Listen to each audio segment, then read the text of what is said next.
Ustadz.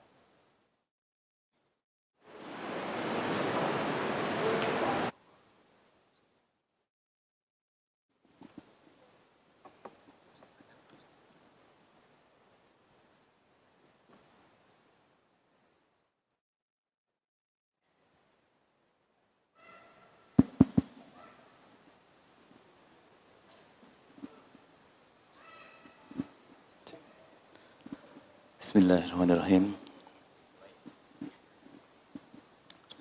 Assalamualaikum warahmatullahi wabarakatuh. Innal hamdalillah nahmaduhu wa nasta'inuhu wa nastaghfiruh wa na'udzu billahi min syururi anfusina wa min sayyiati a'malina. Man yahdihillahu fala mudhillalah wa may yudlil fala hadiyalah. Asyhadu an la ilaha illallah wahdahu la syarikalah wa asyhadu anna Muhammadan abduhu wa rasuluhu amma ba'du. Qala Allah tabaraka wa ta'ala, ya ayyuhalladzina amanu taqullaha haqqa tuqatih wa la tamutunna illa wa antum muslimun. Para jamaah yang insyaallah dimuliakan Allah Subhanahu wa taala, tidak ada kata yang lebih pantas yang bisa kita ucapkan pada hari ini selain mengucap syukur atas begitu banyak nikmat Allah yang telah diberikan kepada kita. Yang pertama apa? Nikmat umur yang telah Allah berikan kepada kita. Ternyata banyak di sisi kita, di samping kita, tetangga kita, rekan kita, saudara kita, orang tuanya, kawan kita. Mungkin sebagian ada yang mendengar bahwa hari ini udah ada seseorang yang meninggal, udah nggak hidup lagi. Udah selesai kontraknya di dunia. Ada persamaan antara mereka mayit dengan kita sekarang. Apa persamaannya? Sama-sama berpikir bahwa hari ini akan hidup. Mayit pun berpikir bahwa hari ini akan hidup. Ternyata enggak. Ternyata enggak. Dan ketika Allah masih memberikan itu kepada kita, banyak-banyak bersyukur kepada Allah. Karena enggak semua diberikan itu oleh Allah. Juga yang kedua, atas nikmat sehat yang masih Allah berikan kepada kita. Kaki kita masih bisa melangkah, tangan kita masih bisa kita gunakan dengan baik, mata kita masih bisa melihat, lisan kita masih bisa berbicara, kita masih bisa makan enak. Itu nikmat banget ibu-ibu, bapak-bapak semua. Karena apa? Banyak yang hari ini mohon-mohon sama dokter, minta sama Allah benar-benar dengan tahajudnya, minta biar sehat lagi, biar jantungnya sehat lagi, biar jantungnya sehat lagi, biar kakinya bisa berjalan. Cuman nggak bisa. Nggak bisa. Banyak orang di rumah sakit menggunakan oksigen bantuan. Mereka pengen kayak kita. Maka ketika nikmat itu masih diberikan kepada kita, kita masih bisa berjalan, masih bisa berbicara, masih bisa mendengar dengan baik, masih bisa melihat dengan baik. Banyak-banyak bersyukur. Karena nggak semua itu pun Allah berikan pada hari ini kepada seluruh hambanya. Juga yang paling penting adalah nikmat iman yang Allah masih berikan kepada kita. Yang mana ini pun gak semuanya diberikan oleh Allah Subhanahu wa taala. Buktinya apa? Masih banyak orang-orang yang sekarang di samping kita tuh masih gak tahu kemana mereka ngelangkah. Akhirnya masih bingung. Akhirnya mereka mikirin dunia lagi. Sekarang makan apa? Besok makan apa? Nah, kita diberikan keluasan, diberikan kelapangan oleh Allah Subhanahu wa taala untuk melihat kebaikan-kebaikan. Maka ketika kita masih diberikan nikmat oleh Allah berupa ilmu, maka banyak-banyak bersyukur. Enggak semuanya itu diberikan oleh Allah. Bersyukur, banyak-banyak bersyukur. Juga salawat serta salam kita mohonkan kepada Allah agar selalu dilimpahkan kepada Nabi kita Nabi besar Muhammad sallallahu alaihi wasallam, juga kepada para keluarganya, para sahabatnya, dan juga kepada orang-orang yang mengikuti sunnahnya hingga hari akhir nanti.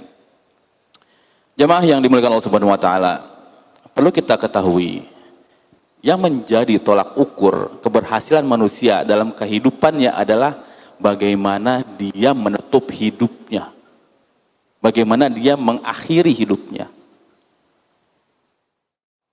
Kalau memang senantiasa tiap harinya dia selalu maksiat, nggak aneh kalau dia meninggal dalam keadaan maksiat.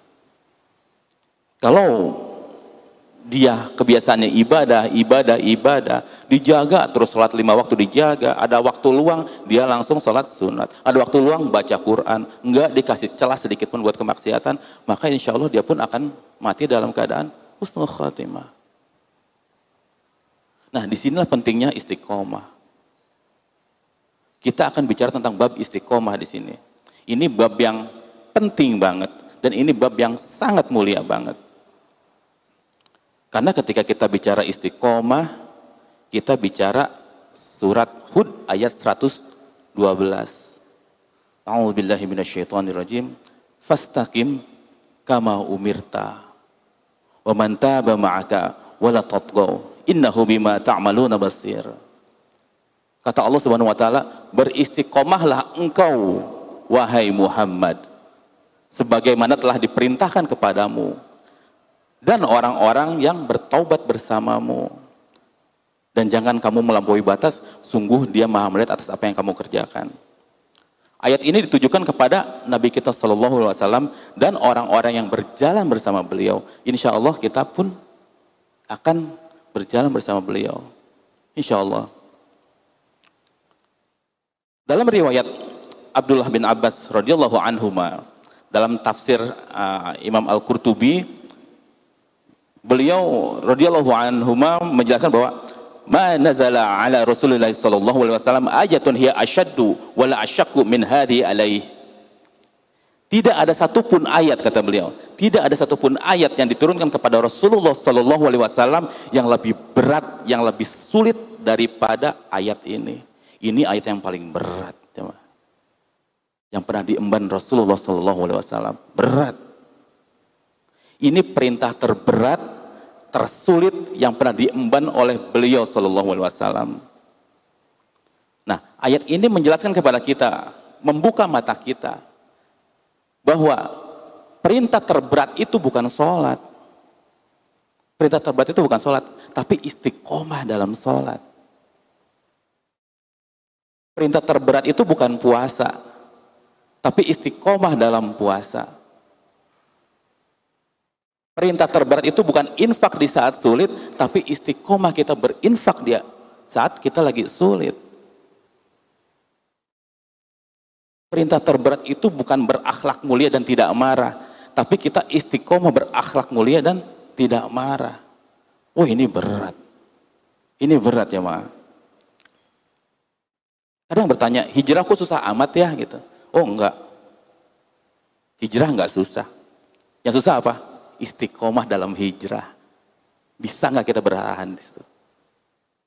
Bisa enggak kita bertahan dengan hijrahnya kita? Hijrah itu enggak berat. Istiqomah yang berat. Bukan mengerjakan 1-2 amal, kemudian selesai. 1-2 hari, kemudian berhenti. 1-2 bulan, kemudian berhenti. 1-2 tahun berhenti, bukan. Tapi istiqomah dalam beramal. Bukan hijrahnya sekarang, besok rajin sholat, besoknya udah enggak. Bukan seperti itu yang diperintahkan. Lalu apa yang dimaksud dengan istiqomah?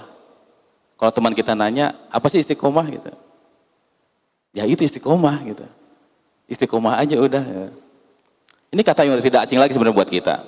Tapi para ulama menjelaskan dalam hal ini, Al-Imam Mujahid, beliau adalah pakar tafsir, beliau adalah murid langsung dari Abdullah bin Abbas. Kata beliau, apa istiqomah? Istaqamu ala syahadati la ilaha illallah hatta lahiqu billah. Istiqomah adalah konsisten di atas kalimat la ilaha illallah sampai dia bertemu Allah. Sampai dia bertemu Allah. Jadi dia menerapkan atau menjalankan hidupnya dengan konsep bahwa dia adalah hamba. Kita adalah hamba dan Allah adalah Rabb kita. Yang hanya punya satu opsi ketika kita berhadapan dengan perintah dan larangan, apa opsinya? Cuma satu. Sami'na wa ata'na. Oh, nggak ada pilihan lagi buat kita. Ketika diperintahkan sami'na wa ata'na, ketika dilarang sami'na wa ata'na. Bukan ketika dilarang kita langgar. Berarti apa? Kita melanggar aturan itu. Kita bukan hamba. Allah yang maha mengatur, tapi kenapa kita mengatur hidup kita gitu? Itu udah dilanggar lagi sama kita. Itu bukan istiqomah namanya. Nerima apa yang ditakdirkan kepada kita. Fitrah kita terlahir di bumi ini adalah kita seorang hamba. Makanya kita harus beristiqomah dalam fitrah kita sebagai hamba. Nurut, walaupun ada opsi-opsi lain terbuka. Tapi sebenarnya buat orang-orang yang beriman cuma ada satu opsi. Nggak ada belok kiri, nggak ada belok kanan. Lurus, walaupun belokan itu ada. Terbuka lebar bagi kita. Mana yang boleh kita jalanin, mana yang nggak boleh, udah kita stop di situ. Mana yang harus dilaksanakan, mana yang haram hindari, mana yang halal kita ambil. Kita harus bisa menerima itu, menjalankan dengan sabar, bahkan ridho, bahkan ikhlas menjalankannya, bukan karena terpaksa. Pokoknya dalam hidupnya cuma ditujukan kepada Allah Subhanahu wa taala. Inna salati wa nusuki wa mahyaya wa mamati lillahi rabbil alamin. Dan itu bukan dilakukan 1-2 hari, bukan 1-2 bulan, bukan 1-2 tahun, atau 20 tahun, atau 40 tahun, bukan. Tapi hatta lahiqu billah, sampai dia bertemu Allah Subhanahu wa taala. Berat. Berat. Kemudian menurut Imam Ibnu Rajab, kata beliau, istiqomah itu adalah sulukus siratil mustaqim, berjalan di atas jalan yang lurus. Dan itulah Islam. Itulah Islam. Min ghairi ta'wiyin anhu yamnatan wala yasratan. Dan ketika dia menjalani itu, kita nggak tengok kanan, nggak tengok kiri. Lurus saja. Kita tahu tujuan kita apa. Wa yashmadu dzalika fi'la ta'ati kulli dhahirul batinah. Dan ini mencakup seluruh amalan-amalan ketaatan, baik amalan zahir maupun batin. Bukan hanya zahir aja, tapi batin pun. Wa tarka manhiyati kulliha kadzalik. Dan ini mencakup meninggalkan yang haram seluruhnya. Wah, ini berat ini.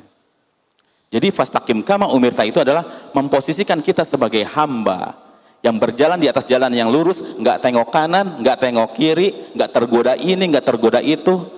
Yang halal diambil, yang haram ditinggalkan, dan semua sesuai dengan petunjuk. Sesuai dengan petunjuk yang Allah turunkan kepada kita. Dan itu dilakukan bukan 1-2 hari, bukan 1-2 tahun, bukan 10-20 tahun, tapi hatta lahiqu billah, sampai kita bertemu Allah Subhanahu wa taala. Wah, berat ini. Berat. Godaan-godaan yang hijrah, Masya Allah. Apalagi yang dulu masa lalunya luar biasa. Kita akan digoda dengan titik lemahnya kita di mana. Kita pecinta khamar, kemudian hijrah, digodanya apa? Khamar lagi. Sehari bisa bertahan, 2 hari bisa bertahan, 3 hari kita kena masalah, belok lagi itu. Itu godaan-godaannya. Meninggalkan riba. 1 hari bertahan, nggak akan riba. 2 hari bertahan, setahun bertahan, tahun kedua nggak tahan. Keluarganya, ekonominya terpuruk, akhirnya nggak ada pilihan, ngeriba. Bisa nggak bertahan kayak gitu? Istiqomah, fastaqim kama umirta. Ketika kita dilarang, udah ikutin aja. Bisa nggak kita bertahan di situ? Berat, berat ya mah, demi Allah. Tapi ini perintah, ini wajib, wajib.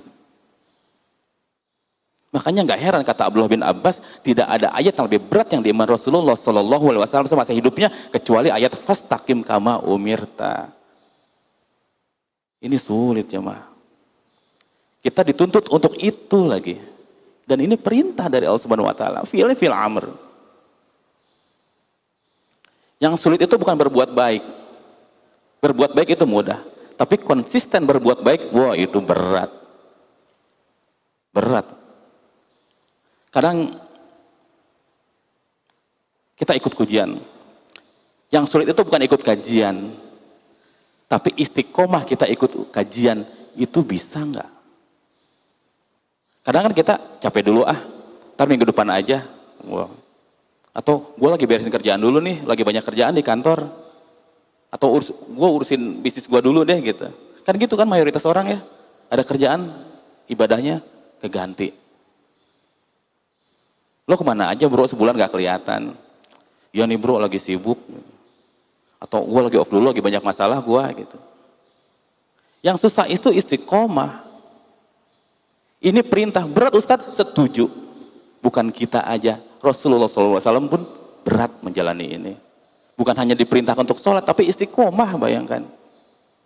Dan ini yang terberat perintahnya. Makanya jangan terlalu tenggelam kita dalam euforia ketika kita hijrah. Jangan terlalu bergembira. Senang boleh, bersyukur boleh. Wa amma bi ni'mati rabbika fahadits, iya. Bahwa ini sebuah kenikmatan ketika hijrah itu. Tapi PR kedepannya masih banyak. Masih banyak harus kita jalani. Kita ambil contoh. Memang senang ketika kita keterima di kampus idaman kita, di tempat kerja idaman kita. Kita tes dulu kan tuh, ketika keterima, Anda diterima, itu senangnya, yes, keterima udah.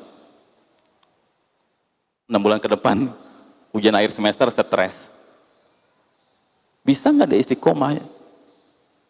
Bukan berpindah fasenya, hijrah pun sama. Bisa nggak istiqomah kita sampai mati? Dan itu lebih sulit daripada hijrah itu sendiri loh.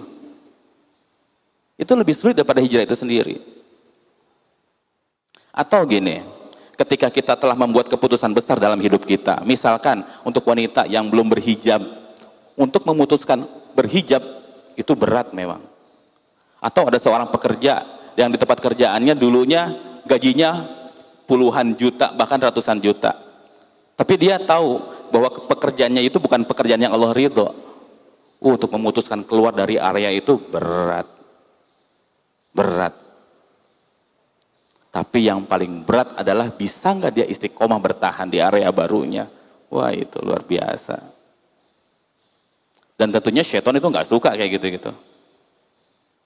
Mereka akan goda kita senantiasa, terus saja. Yang berhijab digodanya apa? Dinyinyirin. Antuna cadikan kemarin nggak pakai hijab kok jadi gini, jadi nggak seksi. Gitu.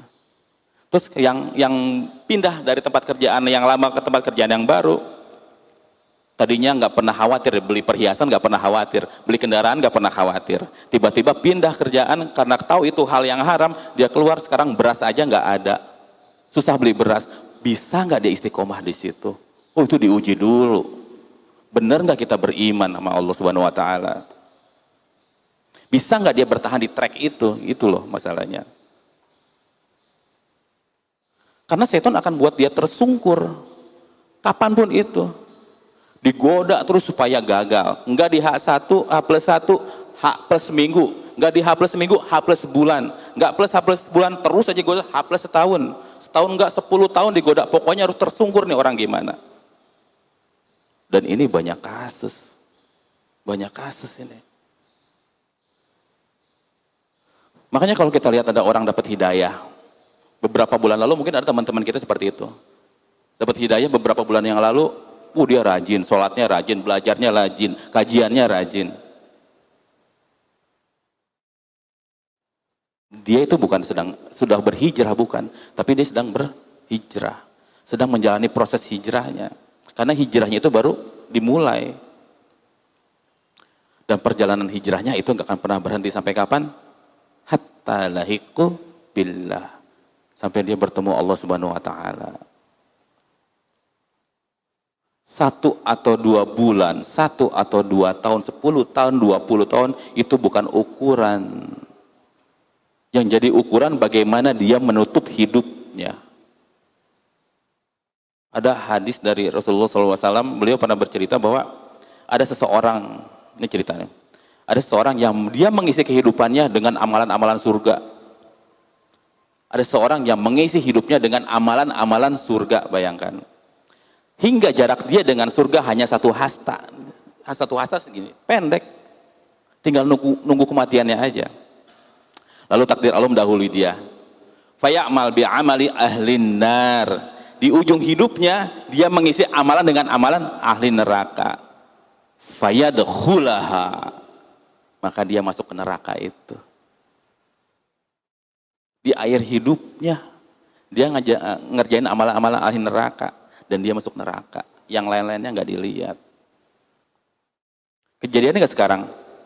Banyak ulama-ulama yang akhirnya di ujung hidupnya belok. Orang ahli ibadah di ujung hidupnya belok. Mempertahankan itu sulit, minta ampun. Susah.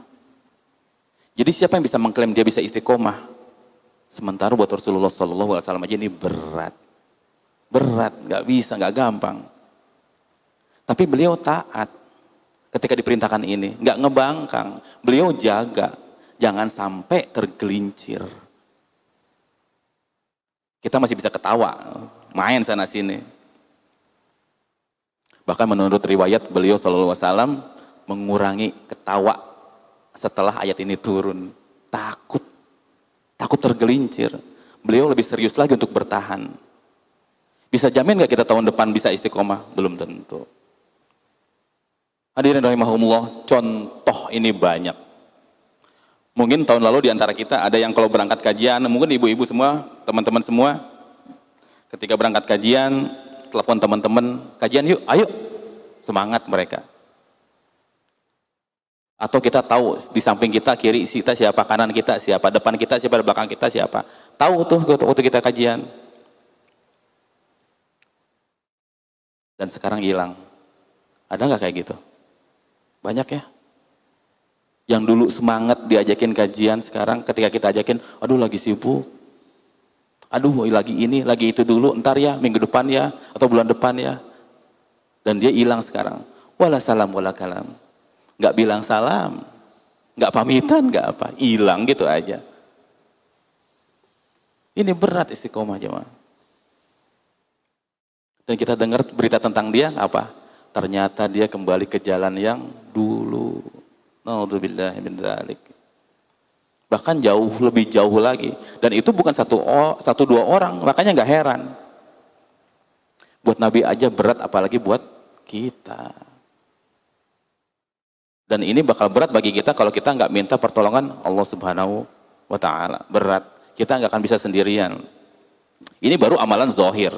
Kajian, sholat, sodakoh, itu semua amalan-amalan zahir yang kelihatan. Belum amalan batin. Kita harus istiqomah di situ kan. Ikhlas. Emangnya gampang ikhlas? Waduh. Berat ikhlas. Sehari 2 hari mungkin bisa. Sampai mati, widih. Jangan main-main. Mengikhlaskan ketika kita minjemin uang ke orang, terus kemudian uang itu nggak balik. Sekali bisa ikhlas, 2 kali bisa ikhlas. Sampai mati coba bayangin. Nggak balik-balik. Itu berat. Itu berat. Ketika ada orang minjem uang kepada kita, kita pinjemin. Terus nggak balik kepada kita. Bukan 1-2 orang lagi. Bisa nggak kita bertahan tuh? Apalagi ada posisi di mana ketika ekonomi kita turun, terus utang-utang di luar nggak balik, bisa nggak kita tahan nih lisan kita nih untuk nggak ngucap? Itu berat. Gua lagi susah sekarang, nggak ada yang ngebantuin gua. Dulu ketika gua ada, gua bantuin orang-orang. Wah, lisan tuh hancur semuanya tuh. Setan tepuk tangan. Bisa nggak lisan kita nahan itu semua? Buat nggak ngungkit-ngungkit kebaikan udah kita perbuat. Wah, itu berat. Apalagi pas kita lagi drop lagi, terus kita butuh uang itu, dan uang itu nggak bisa balik. Wah, ini lisan nih, rawan ini. Bisa nggak kita tahan di situ? Wah, itu istiqomah. Muraqabatullah, merasa diawasi oleh Allah. Hari ini bisa, besok bisa nggak? Belum tentu. Belum tentu. Merasa diawasi oleh Allah ketika sholat. Apalagi ketika itu hari itu kita dapat bonus dari kantor, jalan-jalan ke luar negeri. Itu sholatnya langsung beli ini, beli itu, segala macam, bekal ini, bekal itu. Hilang merasa diawasi oleh Allah Subhanahu wa Ta'ala. Itu senang. Apalagi ketika kita ditagih utang oleh orang. Itu acak-acakan pikiran kita. Bisa nggak kita istiqomah? Muraqabatullah, merasa diawasi oleh Allah terus. Tawakal.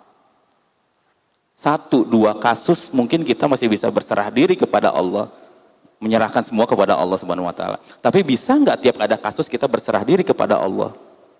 Wah, itu berat. Itu benar-benar nggak gampang jemaah. Apalagi kita diuji oleh Allah dengan hal yang sangat kita inginkan, ngarep banget kita sama hal itu, lalu kita nggak dapat. Itu nyeseknya jemaah. Itu nyesek banget. Bisa nggak kita bertahan, bisa bertawakal kepada Allah tentang hal itu? Satu dua kasus mungkin bisa, tapi setiap kasus sampai kita mati, bisa nggak kita bertahan di situ? Oh berat, berat ya Bang. Tapi ini harus, ini kewajiban bagi kita. Husnuzon, berprasangka baik sama orang, bisa nggak? Satu dua kasus mungkin kita bisa husnuzon. Pasangan kita nge-WA, nggak bales lama. Hari pertama bisa kita husnuzon, hari kedua bisa husnuzon, hari ketiga, kenapa sih WA aku nggak dijawab-jawab? Oh ada, ngamuk. Pikirannya macam-macam. Bisa nggak kita bertahan di area situ? Nggak berpikir jelek sama orang, selalu berpikir baik sama orang. Wah itu, ini berat. Makanya nggak heran kata Abdullah bin Abbas, buat Rasulullah SAW ini berat, berat. Tadi ulama bilang apa tentang istiqomah? Konsisten di atas kalimat la ilaha illallah, bahwa Allah adalah Tuhan dan kita adalah hamba. Lalu kita nggak tengok kiri, nggak tengok kanan, lurus terus sama jalan. Bisa nggak tuh ketika kita buka IG dengan tujuan kita lagi mau posting dakwah, terus nggak lihat-lihat akun-akun yang lain tuh? Wah itu jempol liar tuh. Alih-alih mau posting dakwah, scrollnya banyak. Posting dakwah, ngupload cuma berapa detik sih paling. Akun-akun gosip dilihat, si ini dilihat, di like dulu. Jempol nih hati-hati nih, bahaya. Posting dakwah ya posting dakwah aja udah, setelah itu tutup udah beres. Kan tujuannya kan itu. Itu susah. Dan itu perintah terberat. Ini adalah bagaimana kita bertahan. Ini masalahnya. Bagaimana kita bertahan di area istiqomah. Wah ini nggak mudah. Ini banyak kasus bahkan berakhir mengenaskan. Kenapa? Karena nggak konsisten. Nggak konsisten. Biasa sholat di awal waktu, terus istiqomah menjaga sholat awal waktu. Kemudian ada sekali dia menunda urusan sholat di awal waktunya karena ada urusan dengan hawa nafsunya dia pengen ini, pengen itu. Kemudian Allah cabut nyawanya dalam keadaan belum sholat. Mau apa?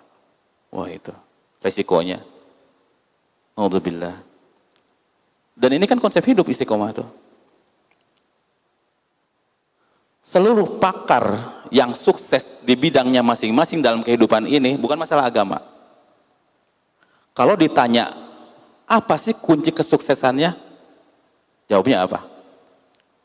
Salah satunya konsisten. Lakukan ini tiap hari. Lakukan ini secara rutin. Nggak ada tuh, lakuin ini sekali ya dan tungguin aja suksesnya datangnya kapan. Nggak ada.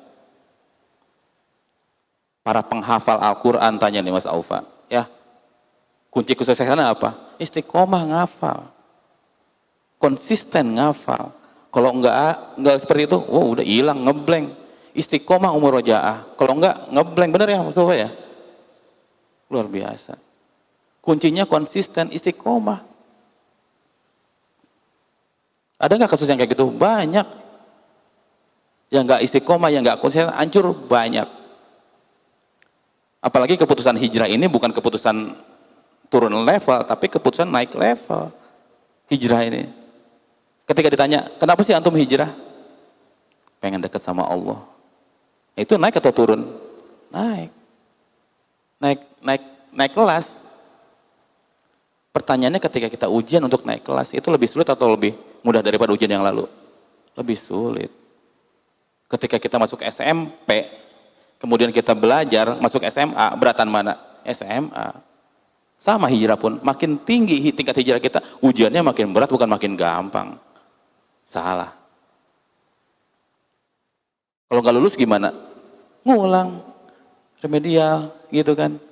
Makanya suka ada orang yang ngeluh dalam kehidupannya, kok ujian aku gini lagi sih gua. Ya antum nggak lulus ujian, makanya sama Allah diuji lagi. Dan di situ terus lagi areanya. Sok coba deh. Kita hari ini nggak lulus ujian itu, besok diuji lagi di situ. Kenapa kita nggak lulus di situ? Nggak akan berganti ujian itu. Kata Allah ini lemahnya karena ngeluh terus, diuji lagi masalah, ngeluh terus, uji lagi, ngeluh terus, uji lagi, sampai dia berhenti ngeluh. Sok coba, berhenti ujiannya, karena udah lulus. Wah ini berat, berat ya mah. Disuruhnya istiqomah, jangan belok kiri kanan. Ketika kita diuji, kita harus paham maunya Allah apa. Kalau enggak apa, bakal diuji lagi, bakal ulangi lagi, remedial lagi tuh ujiannya tuh. Perbaikan lagi. Beres, udah selesai. Kita bakal diuji dengan yang lain lagi. Jamaah rahimakumullah, kita harus menyikapi serius bab ini. Ini bukan bab yang main-main. Ini penting banget. Ini menyangkut perintah terberat dari Allah Subhanahu wa taala. Suka nggak suka, terima nggak terima, kita harus jalani ini. Dan jangan pernah berhenti. Kemudian minta pertolongan Allah Subhanahu wa taala. Kalau nggak gitu berat. Minta tolong kepada Allah. Kan gitu tadi, kita memposisikan diri kita sebagai hamba. Minta sama Allah Subhanahu wa taala, Rabb kita. Dan jangan main-main. Karena sudah terbukti yang gagal banyak. Yang gagal banyak. Kita disuruh on track pada jalan itu dan jangan pernah berubah. Yang bukan urusan agama aja, kalau konsisten bisa sukses ya. Apapun itu, bidang pekerjaan apapun itu. Kita bicara di luar agama dulu. Seorang Mark Zuckerberg yang punya Facebook, gagalnya berapa kali? Wow, itu banyak. Dan dia konsisten di situ. Gagal perbaiki, gagal perbaiki. Seorang Kolonel Sanders yang punya KFC, keterima resepnya kapan? Umur 60-an sekian. Kuncinya apa? Dia konsisten. Gak cuma sekali ngelempar resep, enggak. Terus-terusan. Para ulama klasik dulu, kalau lagi kajian, dan kemudian syekhnya bilang, kajian hari ini libur. Apa yang mereka lakukan murid-murid? Tetap datang. Tetap datang. Kenapa? Ketika ditanya, buat menjaga istiqomahnya. Dan mereka nggak ketemu syekhnya, ketemu murid-murid yang lain, diskusi terus di tempatnya syekh tersebut. Itu ulama klasik. Guru nggak datang, murid tetap datang. Zaman sekarang, Masya Allah, guru datang, jamaahnya nggak ada. Banyak kayak gitu. Kan cuma sekali ustadz nggak datang. Ini bukan perkara sekali. Ini perkara menjaga pola, ini perkara bertahannya kita gimana dalam ibadah. Ini penting. Sekali kita kasih celah, oh itu berat buat baliknya. Berat. Kan banyak yang karena perkara sekali nih, orang jadi tergelincir, banyak banget. Perkara sekali, ngasih toleransi. Kita nggak ngejaga istiqomah. Kita biasa kajian tiap minggu, minggu ke berapanya, dia nggak ikut kajian. Karena ngebelain ketemu temen. Ketemu temen, terus diajakin apa? Diajakin maksiat. Memang nggak langsung, tapi berproses dari situ. Memang jatuhnya nggak hari H. Bisa aja H+1, H+2, H+minggu. Karena telah menjaga, ngerasa selalu menjaga pola, gue istiqomah nih. Dan melepaskan sekali itu nggak berpengaruh deh. Justru itu yang akan paling berpengaruh. Disitulah kita akan tergelincir. Orang yang bisa menjaga pola rawatibnya, qobliyah ba'diyahnya, jaga. Sekali lepas itu kalau bukan pertolongan Allah Subhanahu wa taala, itu berat ngebalikinnya lagi. Percaya deh. Orang yang senantiasa menjaga puasa Senin Kamis, menjaga puasa Ayyamul Bid, jaga pola itu. Sekali kita enggak istiqomah, wah itu berat ngangkatnya lagi. Orang yang punya pola sholat tahajud tiap hari, jaga sebisa mungkin, secapek mungkin jaga. Sekali kita ngasih toleransi, itu berat. Dan saya ngalamin itu. Tahajud lepas sekali, besok-besokannya ampunan. Ngangkatnya berat. Bener deh, ngangkatnya berat. Kalau bukan pertolongan Allah itu berat. Orang yang hafalannya, Al-Qurannya luar biasa, banyak selalu ngejaga, dia istiqomah ngejaga. Kemudian dia bermaksiat. cek lagi hafalannya deh. Hancur. Hancur hafalannya. Ngaco hafalan semuanya. Itu bahaya tuh. Itu bahaya. Susah Ustadz, setuju. Setuju. Dan itu perintah terberat bagi Rasulullah SAW.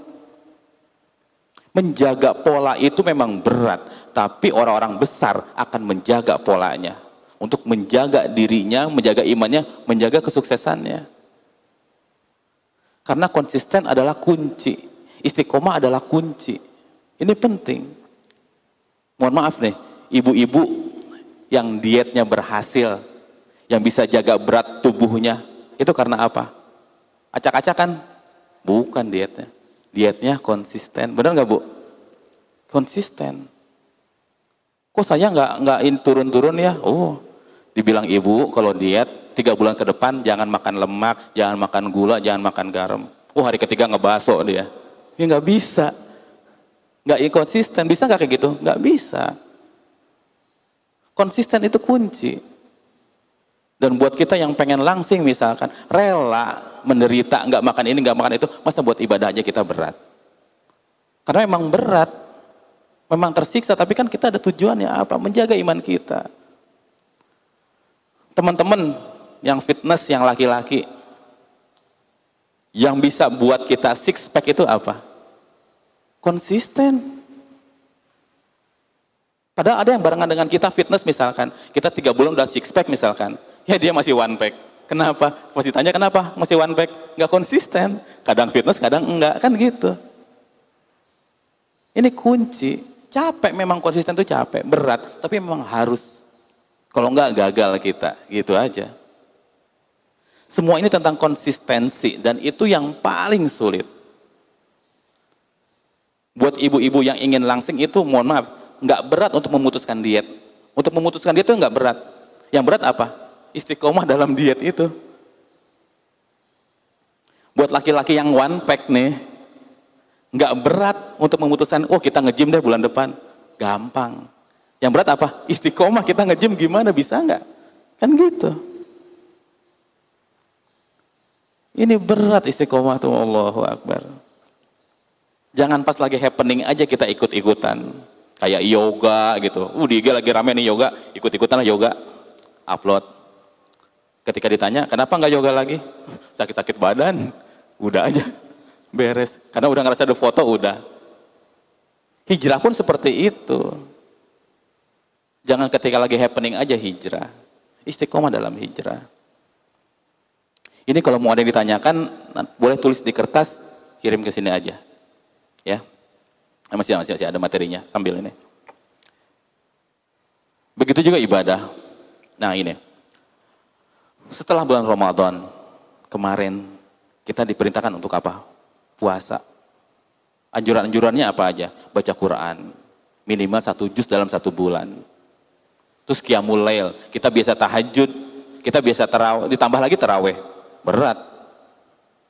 Terus kita ada pintu sodakoh yang luar biasa. Kita kontak teman-teman kita, yuk sodakoh yuk, kumpulin dana yuk, buat ngasih makan ini, ngasih makan itu, fakir miskin segala macam kita bantu, orang-orang yang butuhkan. Itu pintunya luar biasa. Nah, ketika Ramadan selesai, Allah pengennya apa? Selesai juga? Enggak. Fastaqim kama umirta. Beristiqomahlah kalian sebagaimana diperintahkan. Jangan berhenti di Ramadan. Ketika Syawal udah berarti masa enggak gitu. Allah pengennya kita istiqomah. Sedekah di bulan yang lain pun selain Ramadan. Salat malam. Sekarang ada 10 hari terakhir masjid rame banget. Syawal udah nggak kelihatan lagi. Ini berat. Baca Quran 1 juz sebulan itu di bulan Ramadan kita bisa, masa di bulan Syawal kita nggak bisa? Di Zulqa'dah kita nggak bisa, Zulhijjah kita nggak bisa. Masa iya nggak bisa? Buktinya Ramadan bisa. Kenapa? Hawa nafsu. Hawa nafsu itu nggak suka sama ibadah. Hawa nafsu itu nggak suka sama ketaatan. Hawa nafsu itu nggak suka sama capek. Pengennya santai, pengennya enak, pengennya cepet ngedapetin sesuatu. Itu hawa nafsu. Benci dengan ketaatan. Nggak suka hawa nafsu dengan ketaatan. Dia cocoknya dengan kemaksiatan. Best friend tuh. BFF itu hawa nafsu dengan kemaksiatan. Luar biasa. Kenapa sih kita mesti istiqomah? Kenapa pertanyaannya? Kenapa Allah menganjurkan itu? Karena kita akan mati dan gak tahu kapan kita akan mati. Dan istiqomah di atas jalan Allah, inilah yang akan membantu kita mati dengan keadaan baik. Makanya Allah menganjurkan itu, karena gak tahu kapan.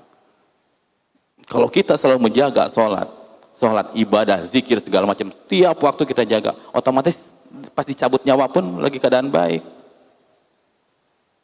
Coba kalau belang bentong gitu, kadang ibadah, kadang maksiat, kadang ibadah, kita nggak pernah tahu.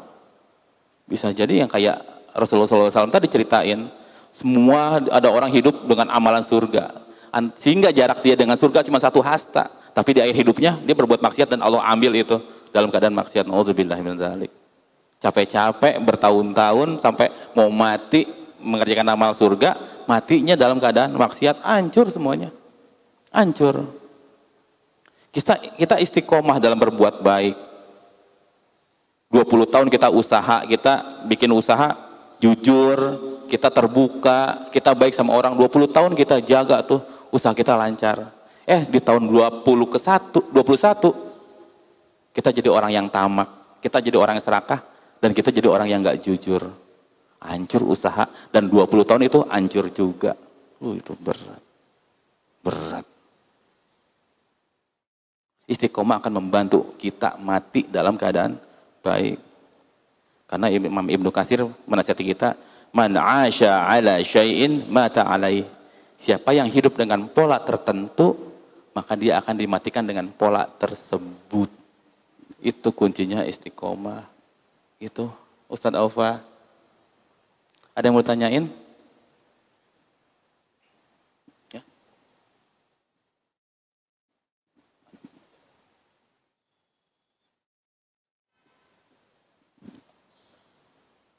Ada pertanyaan? Assalamualaikum Ustadz. Waalaikumsalam warahmatullahi. Pertama, bagaimana cara kita menjaga istiqomah? Yang kedua, kenapa Allah memberatkan umatnya dalam istiqomah, dalam taat kepadanya? Bukannya rahmat Allah itu luas. Nah ini. Bagaimana cara kita menjaga istiqomah? Nggak ada jalan lain. Pertama, rendahkan hati kita di hadapan Allah Subhanahu wa taala dan posisikan kita sebagai hamba, kemudian minta sama Allah Subhanahu wa taala. Bukankah Allah yang paling kuat? Kenapa kita untuk menguatkan diri kita nggak minta kepada zat yang paling kuat? Gitu. Kenapa pertolongan Allah nggak datang? Karena kita sering meragukan itu. Datang nggak ya? Datang nggak ya? Ini jadi nggak datang. Kita juga kalau diraguin kan jadinya sebel sama orang. Bisa nggak sih lu sebenarnya gitu? Mampu nggak sih lu sebenarnya? Ya udah, kalau nggak mau, nggak percaya, udah gitu. Kita manusia bisa kayak gitu.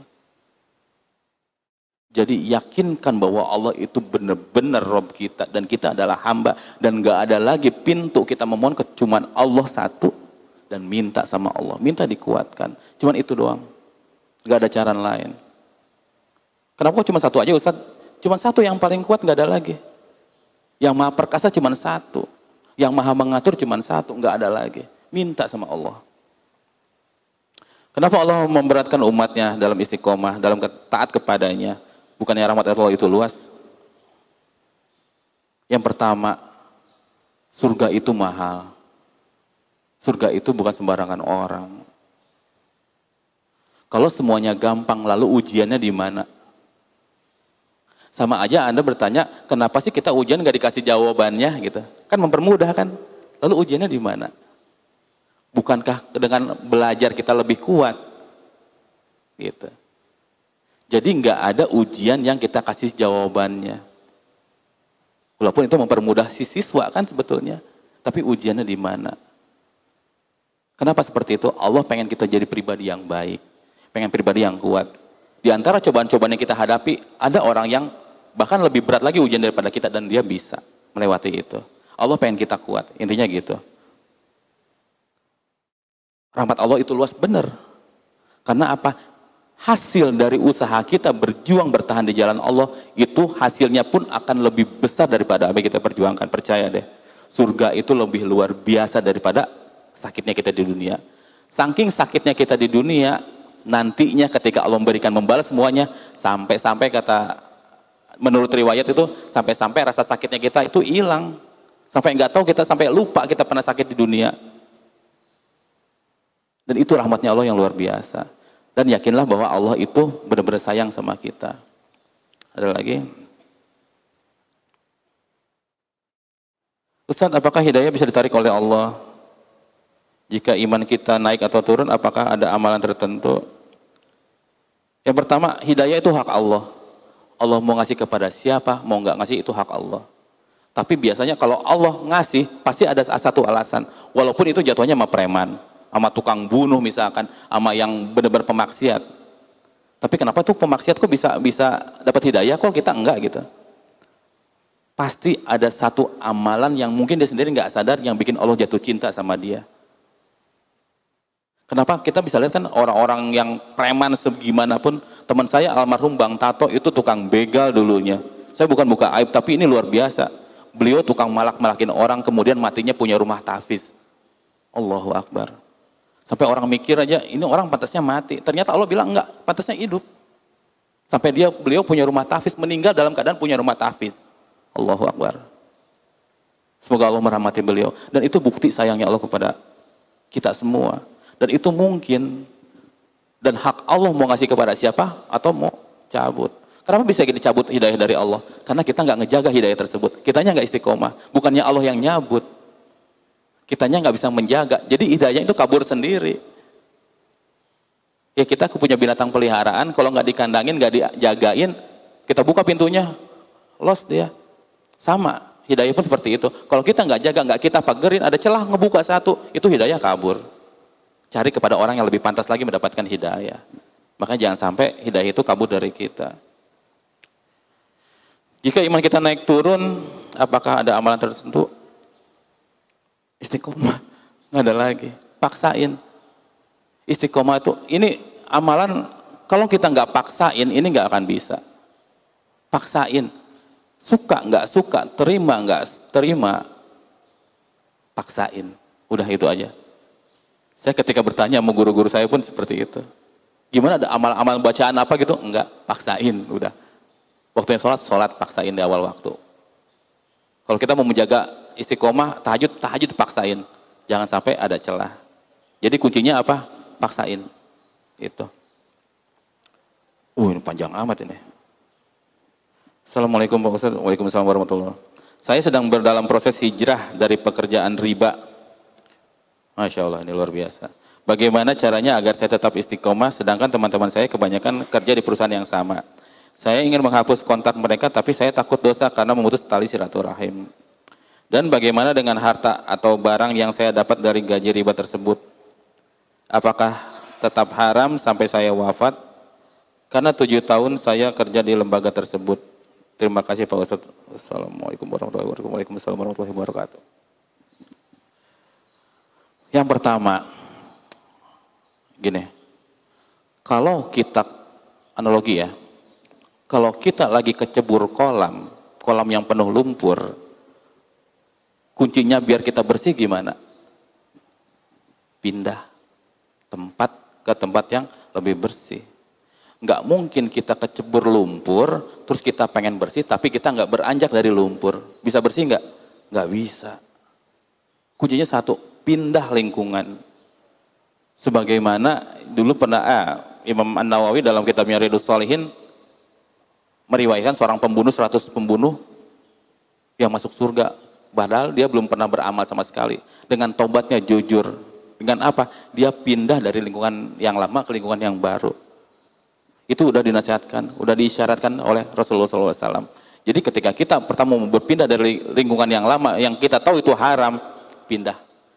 Kontak diputus, jangan pernah diputus. Bisa jadi hidayah itu bisa turun asbab kita kepada teman-teman kita yang kerja di tempat-tempat riba tersebut.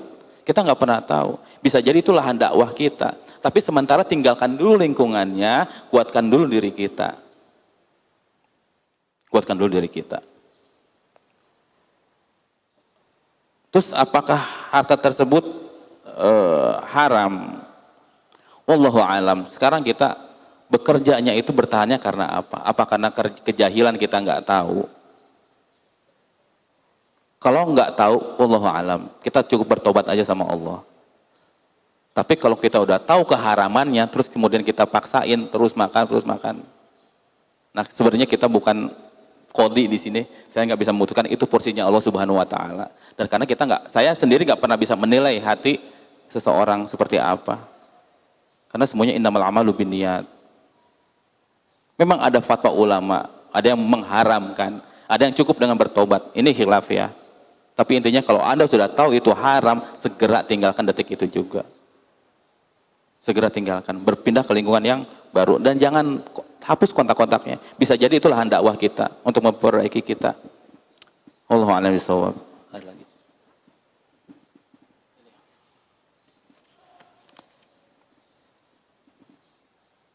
Assalamualaikum. Waalaikumsalam warahmatullahi wabarakatuh. Afwan Ustaz, bagaimana menjaga istiqomah pada saat keluarga tidak mendukung jalan istiqomah kita? Apa ujian pertama saat hijrah adalah keluarga? Bagaimana cara menyikapinya? Ini nyontek ini gampang sebenarnya. Kita pelajarin deh sirah nabawiyah. Siapa yang paling nentang Nabi Sallallahu Alaihi Wasallam? Keluarga. Itu paling pahit memang. Dan ujian kita akan diserang dari titik di mana kita lemah sebenarnya. Ada yang hijrah ternyata keluarga mendukung. Karena Allah tahu dia kuat di situ. Hijrah keluarga mendukung, kerjaan gak mendukung, karena tahu Allah lemahnya di situ. Mungkin yang seperti ini Allah tahu lemahnya di sini dan bisa jadi lahan dakwahnya buat dia juga gitu. Ini nyonteknya gampang. Gimana perjuangan Nabi kita sallallahu alaihi wasallam? Jangan nyerah, udah intinya gitu aja. Kuatkan diri kita, bentuk lingkungan yang baru, perbanyak belajar. Kemudian yang paling utama, minta sama Allah Subhanahu Wa Taala. Kenapa sih teman-teman kita nggak ngedukung kita? Kenapa sih keluarga kita nggak baik sama kita? Mungkin satu, kita lupa minta sama Allah buat biar keluarga kita baik. Kan yang menggerakkan hati manusia siapa? Allah. Mungkin kita lupa minta sama Allah. Mulai sekarang ketika kita hijrah, belajar menghambakan diri kita, lalu minta sama Allah apapun itu. Pernah ada pertanyaan, Ustadz kenapa sih kok teman-teman saya baik sama teman saya, tapi teman saya nggak baik sama saya? Saya cuma nanya satu, antum udah pernah berdoa sama Allah biar teman-teman antum baik kepada antum? Belum, wajar. Karena jangan meremehkan doa. Doa ini penting. Cuman Allah harapan kita, satu-satunya nggak ada lagi. Jadi gimana ketika keluarga tidak mendukung, minta sama Allah supaya keluarga mendukung. Simpelnya seperti itu. Minta kuatkan kita sama Allah, hijrah kita, kemudian minta sama Allah, mohon hidayah kepada keluarga kita agar mereka mendukung kita. Gitu. Wallahu a'lam bishawab. Menyikapinya gimana? Tetap berbuat baik kepada mereka. Sama orang tua pun harus tetap berbuat baik, walaupun orang tua itu zalim kepada kita. Itu dalam Adabul Mufrad ada, hadis nomor 6 kalau nggak salah. Tetap berbuat baik kepada mereka. Tunjukin bahwa kita hijrah ini malah bukan jadi musuh mereka. Kalau kita hijrah jadi musuhin mereka, ini hijrahnya nggak benar nih, belajar di mana nih, sama keluarga kok gitu. Akhirnya kan gitu. Jadi agamanya yang ke bawah-bawah. Tetap berbuat baik, tetap santun kepada mereka, tunjukkan bahwa kita tuh benar hijrahnya. Dan minta pertolongan Allah Subhanahu Wa Taala, karena tanpa pertolongan Allah itu berat. Allahu a'lam bishawab. Ada lagi? Udah ya? Ada lagi ya? Itu aja Mustafa, kira-kira. Baik, terima kasih Ustadz Riri atas ilmu yang luar biasa yang telah beliau sampaikan. Tadi beberapa poin pentingnya yang beliau sampaikan bahwa istiqomah adalah yakni konsisten kita di jalan Allah Subhanahu Wa Taala sampai kapan? Sampai nanti kita wafat atau berjumpa dengan Allah Subhanahu Wa Taala. Lalu kuncinya tidak ada kunci lain selain paksain. Gitu ya Ustaz. Allahumma paksain, udah gitu aja. Allahumma paksakan. Baik Ustaz. Ini ada satu titipan pertanyaan lagi Ustaz dari jamaah di Instagram. Ustaz, gimana biar kita kalau kepengen sesuatu bisa tahan-tahan biar bisa tetap di jalan Allah? Kita mungkin pengen sesuatu nih Ustaz, tapi mungkin kita tahu ini keliru atau kurang baik. Gimana biar kita bisa tahan, biar kita bisa tetap ada di jalan Allah, mungkin begitu Ustaz. Gimana Ustaz? Ya, nanti ini insya Allah kita akan bahas kalau ada waktu insya Allah. Ini kajiannya 1-3 ya, insya Allah ya. Minggu pertama, minggu ketiga nanti saya lagi, minggu depan masih ada Ustaz yang lain. Insya Allah kita akan bahas ini. Ini tentang bab sabar. Singkat tentang sabar. Sabar artinya apa sih? Menurut para ulama, artinya sabar itu adalah al-habs. Al-habs itu artinya menahan, tahan. Tahan ini nggak ada cara lain. Tahan dengan amarah kita, tahan dengan keinginan kita, semuanya tahan. Jadi ketika kita bersinggungan dengan perintah Allah dan ada hawa nafsu kita yang justru malah melanggar itu semua, tahan. Ini nggak ada lagi cara, cuman sabar. Saya nitip amanah, kalau kita berhadapan dengan perintah Allah dan kemudian ada keinginan kita yang ternyata melanggar itu semua, pilih Allah. Pilih Allah benar. Jangan ngikutin hawa nafsu kita. Hawa nafsu kita pengennya lupa sama taat. Hawa nafsu kita pengennya santai. Jadi ketika ada keinginan, ada hasrat yang memang benar-benar kita pengen, terus kemudian kita bersinggungan dengan perintah, maka pilih Allah. Kecuali keinginan kita nggak bersinggungan dengan syariat, nggak melanggar hukum Allah, keinginan misalkan pengen beli apa itu dan kita mampu, kita nggak maksain keadaan, itu insya Allah itu nggak masalah, Ustaz. Tapi kalau ternyata keinginan kita justru malah membuat diri kita zolim kepada diri kita, kepada orang lain, tahan itu. Itu ada di bab sabar nanti itu insya Allah. Jadi kuncinya cuma satu, sabar itu menahan. Sabar itu nahan biar kita nggak melanggar syariat Allah. Nanti penjabarannya insya Allah lebih luas. Cuma intinya itu, nggak ada cara lain, nggak ada amalan lain. Amalan cuma sabar dan minta tolong sama Allah. Biar kita dikasih kesabaran yang kuat, ketahanan dari hawa nafsu yang kuat, sehingga hawa nafsu nggak menguasai diri kita. Wallahu a'lam bishawab. Baik, terima kasih banyak Ustaz Riri atas jawaban dan ilmunya luar biasa. Yang barusan bagi saya pribadi sangat menggetarkan ya, ketika kita dihadapkan dengan perintah Allah dan dengan keinginan kita yang berlawanan dengan perintah Allah. Maka kata beliau tadi, pilihlah Allah. Mungkin jangan-jangan selama ini kita milihnya selain Allah. Tapi nasihat beliau tadi, ketika kita berhadapan dengan keinginan kita yang mungkin tidak sesuai dengan perintah Allah, lalu dihadapkan satu lagi dengan perintah Allah, maka jawaban beliau yang sangat menggetarkan saya tadi adalah, pilihlah Allah. Mudah-mudahan apa yang beliau sampaikan bisa kita amalkan secara istiqomah. Amin ya Allah ya Rabbal Alamin. Baik, jamaah yang dirahmati Allah, sebelum nanti kita tutup acara ini dengan doa, kita sempurnakan amalan kita pada pagi hari ini dengan bersedekah. Jamaah yang dirahmati Allah, bagi yang ingin bersedekah dipersilahkan. Sedekah salah satu fadilahnya adalah menurut almarhum Ustaz Arif bin Ilham, beliau sampaikan sedekah itu meringankan sakaratul maut. Laula akhartani ila ajalin qarib. Banyak yang ingin minta dikembalikan ke dunia walau sedetik saja. Fa asaddaqo. Maka pasti saya akan bersedekah. Di ayat itu disebutkan surat Al-Munafiqun ayat 10 kalau tidak salah.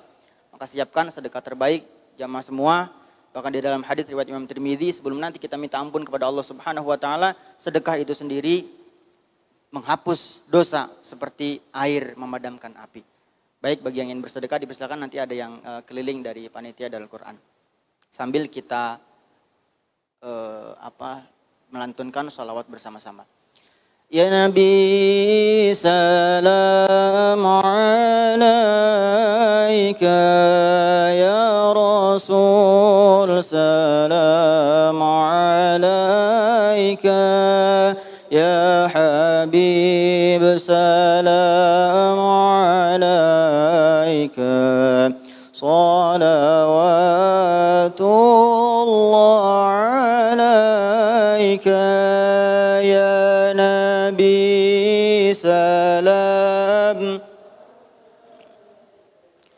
ya Rasul salam alaika, ya Habib salam alaika, صلوات الله عليك أشرق البدر علينا فاختفت منه البدور مثل حسنك ما رأينا قط يا وجه السرور الله يا نبي سلام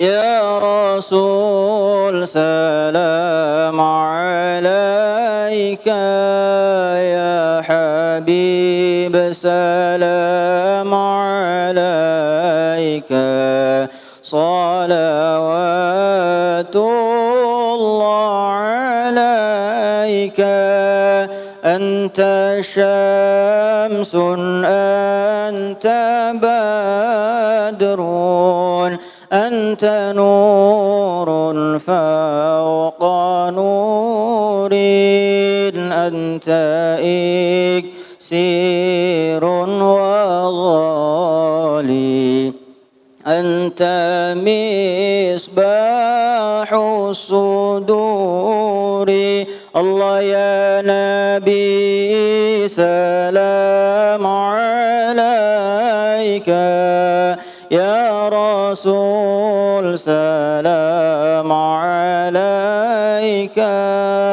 يا حبيب سلام عليك صلوات الله يا حبيبي يا محمد يا عروس الخفقين يا مؤيد يا ممجد يا إمام القبلتين الله يا نبي عليك يا رسول سلام عليك يا حبيب سلام عليك صلوات الله عليك Allahumma salli wa sallim wa barik alaihi wa ala alihi. Mari kita tutup kajian ini dengan doa. Kita minta ampun bersama kepada Allah Subhanahu wa taala. Mudah-mudahan tidak ada yang satupun di antara kita yang hadir pada hari ini kecuali keluar dari masjid ini nanti dalam keadaan sudah diampuni seluruh dosa-dosanya oleh Allah Subhanahu wa taala. Al-Fatihah. A'udzu billahi minasyaitonir rajim. Bismillahirrahmanirrahim. Alhamdulillahirabbil alamin. Arrahmanir rahim. Iyyaka na'budu wa iyyaka nasta'in.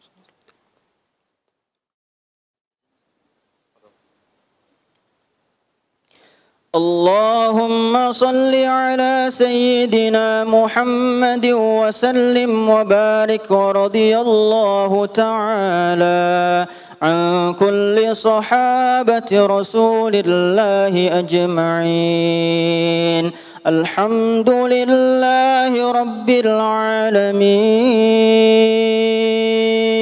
حمد الشاكرين حمد الناعمين حمدا يوافي نعمه ويكافئ مزيده يا ربنا لك الحمد كما ينبغي لجلال وجهك الكريم ولعظيم سلطانك الحمد لله على نعمة الإسلام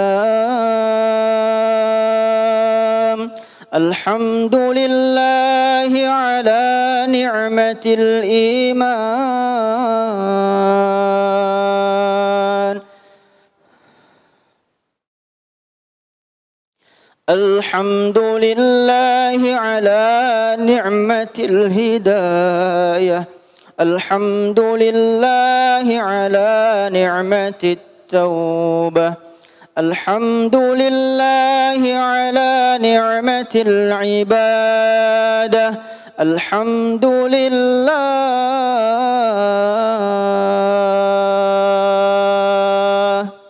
الحمد لله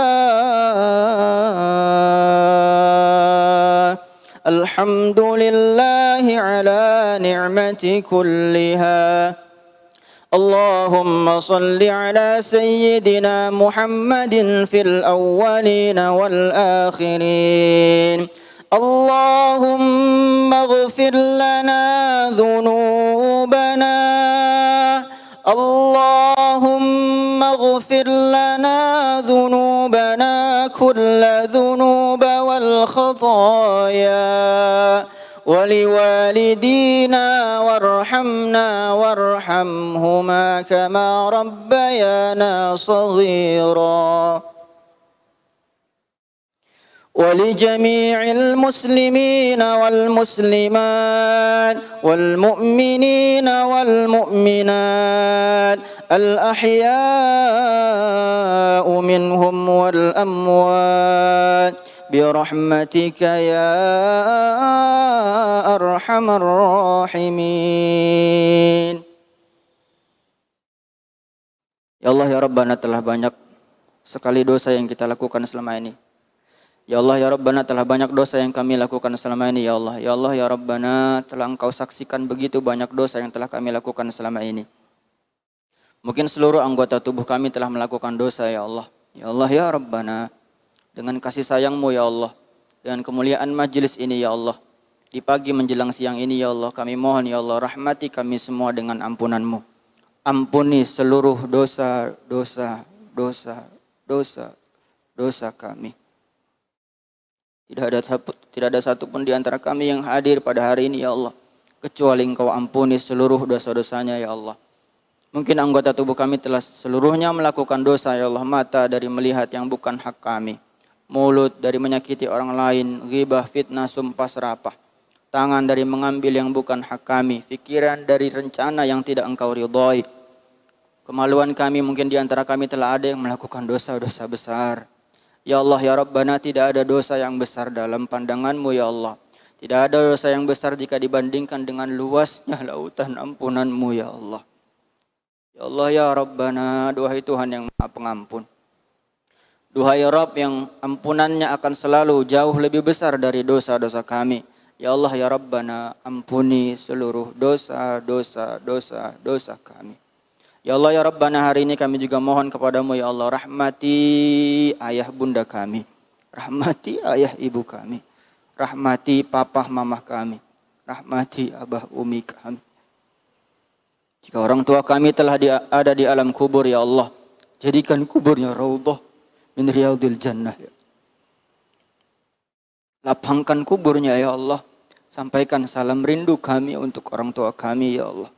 Ya Allah ya Rabbana, jika orang tua kami masih hidup ya Allah, sehat afiatkan orang tua kami.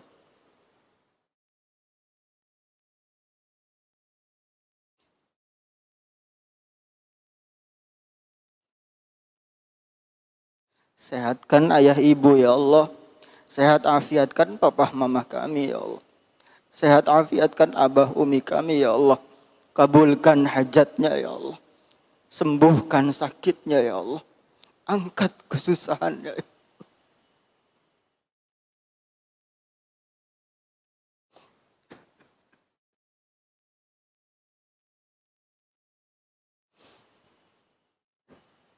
Bahagiakan ayah ibu kami dunia akhirat ya Allah. Bahagiakan ya Allah. Muliakan ya Allah. Tinggikan derajatnya ya Allah.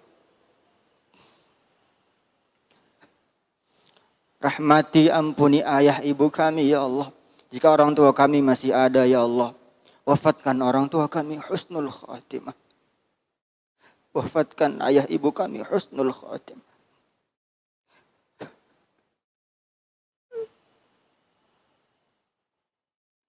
Maafkan kami yang banyak menyakiti ayah ibu kami ya Allah. Ampuni kami ya Allah yang banyak menyakiti ayah ibu kami ya Allah. Mungkin telah banyak air mata yang menetes dari ayah ibu kami karena ulah kami ya Allah. Ya Allah ya Rabbana, Ampuni kami pada pagi menjelang siang ini ya Allah. Rahmati ampuni kami ya Allah. Rahmati ampuni kedua orang tua kami. Ya Allah ya Rabbana, kami juga mohon ya Allah, rahmati ampuni guru-guru kami. Rahmati ampuni Ustadz Riri. Rahmati ampuni guru-guru kami yang lain ya Allah. Rahmati panjangkan umur guru-guru kami ya Allah. Kami masih sangat membutuhkan bimbingan guru-guru kami ya Allah. Rahmati ampuni guru-guru kami ya Allah. Panjangkan umur mereka semua ya Allah. Rahmati ampuni paman bibi kami. Rahmati ampuni kakak adik kami. Rahmati ampuni pasangan kami. Rahmati ampuni kakek nenek kami. Rahmati ampuni seluruh keluarga besar kami ya Allah. Rahmati ampuni sahabat-sahabat kami ya Allah.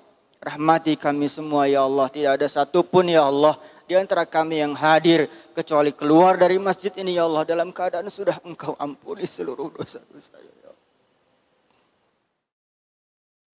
Allahumma inna nas'aluka at-taubata wal inabata wal istiqamah ala syari'atil gharra wat tariqatil bayda birahmatika ya arhamar rahimin. Ya Allah ya Rabbani, ya Allah ya Rabbana, kehendak kami bertaubat ya Allah. Berikan kami kekuatan istiqamah dalam menjalankan hidup ini ya Allah. Berikan kami kekuatan istiqamah agar selalu berada di jalan-Mu ya Allah hingga kami wafat berjumpa dengan-Mu ya Allah. Allahumma inna nas'aluka salamatan fid din wa afiyatan fil jasad wa ziyadatan fil ilmi wa barakatan fil rizqi wa taubatan qabla al maut wa rahmatan 'inda al maut wa maghfiratan ba'da al maut. Allahumma hawwin 'alaina fi sakaratil maut wan najata minan nar wal 'afwa 'inda al hisab. Allahumma khtim lana bi husnil khatimah. Allahumma khtim lana bi husnil khatimah. Allahumma khtim lana bi husnil khatimah. ونعوذ بك من سوء الخاتمة. اللهم إنا نسألك رضاك والجنة ونعوذ بك من سخطك والنار. اللهم إنك عفو كريم تحب العفو فاعف عنا يا كريم. ربنا يا ربنا آتنا في الدنيا حسنة وفي الآخرة حسنة وقنا عذاب النار. وصلى الله على سيدنا محمد وعلى آله وصحبه وسلم. سبحان ربك رب العزة عما يصفون وسلام على المرسلين والحمد لله رب العالمين. بسر الفاتحة. أعوذ